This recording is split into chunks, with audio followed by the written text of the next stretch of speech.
بسم اللہ الرحمن الرحیم۔ السلام علیکم ناظرین، در کولا کا پھوٹ کی چوتھی قسط آپ کی خدمت میں پیش کی جا رہی ہے، ملاحظہ کریں۔ یہ تو کانچ کا ٹکڑا ہے، فرزانہ کے منہ سے نکلا۔ ہاں ہم جانتے ہیں بیگم شیرازی بہت صفائی پسند ہیں، ان کے گھر میں صفائی کرنے والی ہر روز آتی ہے اور گھر کے ایک ایک انچ کو صاف کرتی ہے۔ پھر یہ ٹکڑا یہاں کہاں سے آ گیا اور اس پر خون بھی لگا ہوا ہے؟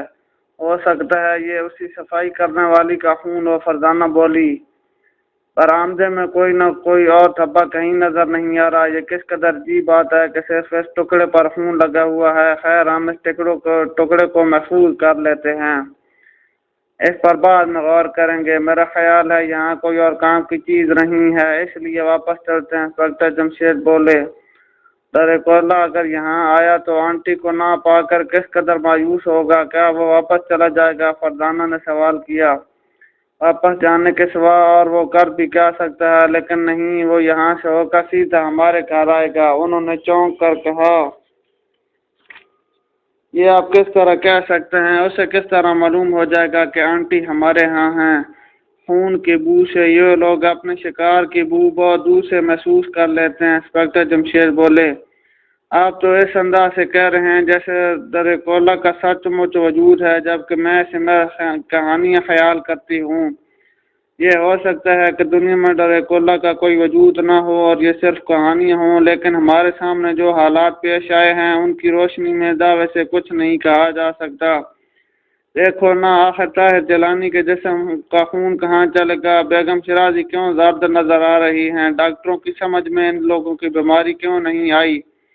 انسانی جسم سے خون صرف چوٹ لگنے یا کٹنے کی صورت میں نکلتا ہے۔ طاہر جیلانی کے جسم پر کوئی زخم کا نشان نہیں ملا، البتہ اس کی گردن پر ضرور انجیکشن کی سوئیوں جیسے 2 نشان موجود ہیں۔ انسپکٹر جمشید کہتے چلے گئے، اور ہم آنٹی کے گلے کو دیکھنا بالکل ہی بھول گئے۔ فرزانہ مسکرائی، او ہاں، اور چلیں پہلے ان کے گلے کا معائنہ کریں، پھر ان کی حفاظت کے سلسلے میں ضروری اقدامات کریں گے۔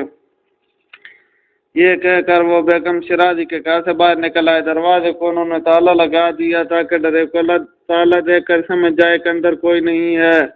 اپنے گھر میں داخل ہونے کے بعد انہوں نے دروازے اور کھڑکیاں اندر سے بند کر لیں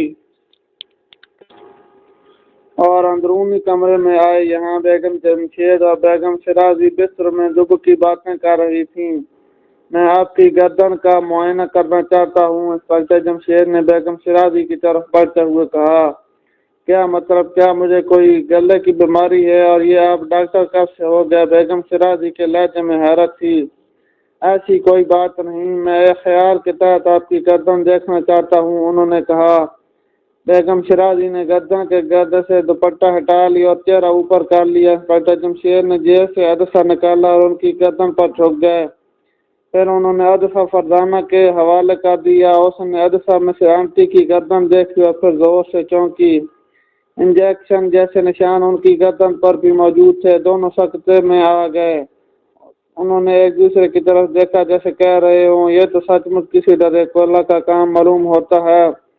وہ اصل بات ان دونوں کو بتا کر خوفزدہ نہیں کرنا چاہتے تھے، تاہم بیگم جمشید نے بھانپ لیا کہ کوئی گڑبڑ ہے۔ انہوں نے پریشان ہو کر کہا، خیر تو ہے، آپ ان کی گردن پر کیا دیکھ رہے ہیں؟ کچھ نہیں، یوں ہی یہ خیال آیا تھا، لیکن فکر والی کوئی بات نہیں۔ رات کافی گزر چکی ہے، اب آپ دونوں سونے کی کوشش کریں، کمرے کا دروازہ اندر سے بند کر لیں۔ کیا کوئی خطرہ ہے؟ بیگم شیرازی نے پریشان ہو کر پوچھا۔ نہیں، ہمارے ہوتے ہوئے خطرے کی کیا بات ہو سکتی ہے؟ یہ کہتے ہوئے انسپکٹر جمشید باہر نکل آئے تاکہ وہ کوئی اور سوال نہ کر بیٹھیں۔ ساتھ ہی انہوں نے دروازے کی چٹخنی لگنے کی آواز سنی۔ تمہاری امی کو شک ہو گیا ہے، وہ جان گئی ہیں کہ خطرہ ہے، انسپکٹر جمشید نے سرگوشی کی۔ یہ تو اور اچھی بات ہے، اب وہ بھی ہوشیار رہیں گی، فرزانہ بولی۔ لیکن ان کے ہوشیار ہونے سے کچھ فائدہ نہیں، اگر ڈر کولا ان کے سامنے آ گیا تو کچھ بھی کرنے کے قابل نہیں رہیں گی۔ ہے دیکھا جائے گا، اب ہمیں کیا کرنا ہے؟ فرزانہ بولی، بس دیکھتی جاؤ۔ یہ کہہ کر انہوں نے جیب سے کوئی چیز نکالی اور برآمدے کے فرش پر جھک گئے۔ عین اسی وقت انہوں نے کسی شیشے کے ٹوٹنے کی آواز سنی۔ ان کے کان کھڑے ہوئے، وہ چونکا سیدھے ہو گیا، پھر بے ساختہ بیرونی دروازے کی طرف لپکے۔ بیرون دروازے میں لگا شیشہ ٹوٹا ہوا تھا، اس کی کرچیاں اندر کی طرف بکھر گئی تھیں۔ انسپکٹر جمشید بلا کی تیزی سے دروازے تک پہنچے، چٹخنی بھی گری ہوئی تھی لیکن اندر تو کوئی بھی نہیں تھا۔ کیا شیشہ توڑ کر دروازہ کھولنے والا باہر ہی رہ گیا تھا، لیکن یہ کیسے ہو سکتا تھا؟ ان کے ذہن تیزی سے گردش کرنے لگے۔ ابا جان، کہیں ایسا تو نہیں کہ وہ ہمارے یہاں آنے سے پہلے ہی اندر داخل ہو چکا ہو؟ فرزانہ بولی۔ ہم برآمدے میں سے آ رہے ہیں، اگر اس نے ہمارے قدموں کی آواز سن لی تھی اور وہ اندر بھی داخل ہو چکا تھا تو پھر دو ہی باتیں ہو سکتی ہیں، یا وہ باہر نکل گیا یا وہ تمہارے کمرے میں چھپ گیا ہے۔ تمہارے کمرے میں ہونے کی صورت میں بھی وہ جب چاہے پائیں باغ والی کھڑکی کے راستے فرار ہو سکتا ہے، اس لیے تم فوراً پائیں باغ میں پہنچو، میں ادھر سے تمہارے کمرے میں داخل ہوتا ہوں۔ بہت بہتر، فرزانہ نے کہا اور دوڑتی ہوئی باہر نکل گئی۔ اس کا دل دھک دھک کر رہا تھا۔ پائیں باغ میں پہنچ کر اس نے دیکھا کھڑکی بند تھی۔ وہ اس کے نیچے چلے آئی اور کان اندر سے آنے والی کسی آواز کی طرف لگا دیے، لیکن اندر تو گہری خاموشی طاری تھی۔ اس نے سوچا کیا ابھی تک ابا جان اندر داخل نہیں ہوئے؟ شاید وہ اسے کھڑکی کے نیچے پہنچنے کی مہلت دینے کے لیے صحن میں ہی رک گئے ہیں۔ اسی وقت اس کے کان کھڑے ہو گئے، جسم میں سنسنی کی لہر بجلی کی طرح سرایت کر گئی۔ اس نے ایک عجیب خوفناک قسم کی آواز سنی تھی۔ ایسی آواز اس نے اپنی زندگی میں پہلے کبھی نہیں سنی تھی۔ یہ آواز نہ تو کسی انسان کے حلق سے نکلی تھی اور نہ کسی درندے کے۔ فرزانہ اندازہ نہ لگا سکی کہ آواز کس جاندار کی تھی۔ اس کے بدن کے رونگٹے کھڑے ہوتے چلے گئے۔ عین اسی وقت فائر کی آواز گونجی۔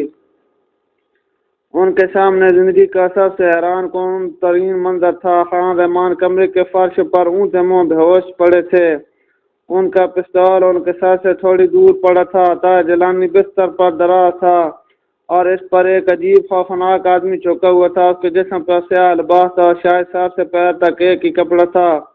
دونوں بازوؤں میں بھی کپڑا لٹک رہا تھا جیسے چمگادڑ کے پر ہوں۔ ابھی وہ اس کا چہرہ نہیں دیکھ سکے تھے کیونکہ چہرہ تو طاہر جیلانی پر چھپا ہوا تھا۔ خدا جانے وہ اس کے چہرے پر چھپا کیا کر رہا تھا۔ محمود اور فاروق کے اوسان خطا ہو چکے تھے۔ یہ بات ان کی سمجھ سے باہر تھی کہ ایک منٹ کے اندر کیا ہو گیا تھا۔ خان رحمان جیسے دلیر آدمی کس طرح بے ہوش ہو گئے تھے؟ کیا انہیں پستول چلانے کا موقع نہیں ملا تھا؟ اچانک محمود چونک اٹھا۔ اس نے اپنے سر کو جھٹکا دیا اور پھر لپک کر پستول اٹھا لیا۔ اس کے ساتھ فاروق بھی جیسے ہوش میں آ گیا۔ اس نے چلا کر کہا، خبردار، گولی مار دیں گے، سیدھے کھڑے ہو جاؤ۔ اس عجیب مخلوق نے کوئی گھبراہٹ ظاہر نہیں کی، نہایت سکون سے اسی طرح جھکے جھکے گردن ان کی طرف گھمائی اور وہ لرز اٹھے۔ ان کے سامنے ایک خوفناک مخلوق موجود تھی اور اس کے سامنے والے دانت ہونٹوں سے باہر نکلے ہوئے تھے جن سے خون ٹپک رہا تھا۔ آنکھوں میں ایک ایسی خوفناک چمک تھی جو دوسروں کو بے ہوش کر دینے کے لیے کافی تھی۔ چہرے پر موت کی زردی پھیلی ہوئی تھی، دانتوں کے ساتھ ہونٹ بھی خون سے تر تھے۔ اس کی ناک لمبی تھی، جبڑوں کی ہڈیاں ابری اور قد بہت لمبا تھا۔ یہ بالکل وہی حلیہ تھا جو ڈریکولا کی کہانیوں میں بیان کیا جاتا ہے۔ ان کے ہاتھ میں پستول دیکھ کر وہ سیدھا کھڑا ہو گیا، پھر ایک ایک قدم ان کی طرف بڑھنے لگا۔ محمود، فائر کرو، فاروق نے تیز آواز میں کہا۔ محمود نے اس کے سینے کا نشانہ لے کر ٹریگر دبا دیا۔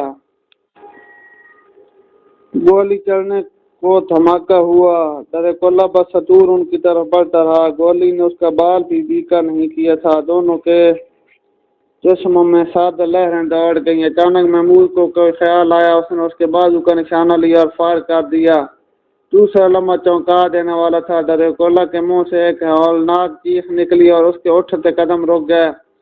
چند سیکنڈ کے لیے وہ گھورتا رہا، پھر کھڑکی کی طرف مڑا اور گویا ہوا میں اڑتا ہوا اس تک جا پہنچا۔ انہیں یہی معلوم ہوا تھا جیسے وہ ہوا میں اڑتا ہوا کھڑکی تک پہنچا ہو۔ اس نے ایک جھٹکے سے کھڑکی کے پٹ کھول ڈالے، مگر کھڑکی میں تو سلاخیں لگ چکی تھیں۔ اس نے سلاخوں پر ایک زوردار ہاتھ رسید کیا، کھڑکی کی چوکھٹ اکھڑ گئی اور دوسری طرف جا گری۔ یہ دیکھ کر محمود اور فاروق کی سٹی گم ہو گئی۔ اس کا صاف مطلب تھا کہ ڈریکولا بلا کی طاقت رکھتا ہے اور انہوں نے اپنی زندگی کا سب سے زیادہ عجیب منظر دیکھا۔ ان کے آنکھوں کے سامنے ڈریکولا نے کھڑکی میں سے چھلانگ لگا دی۔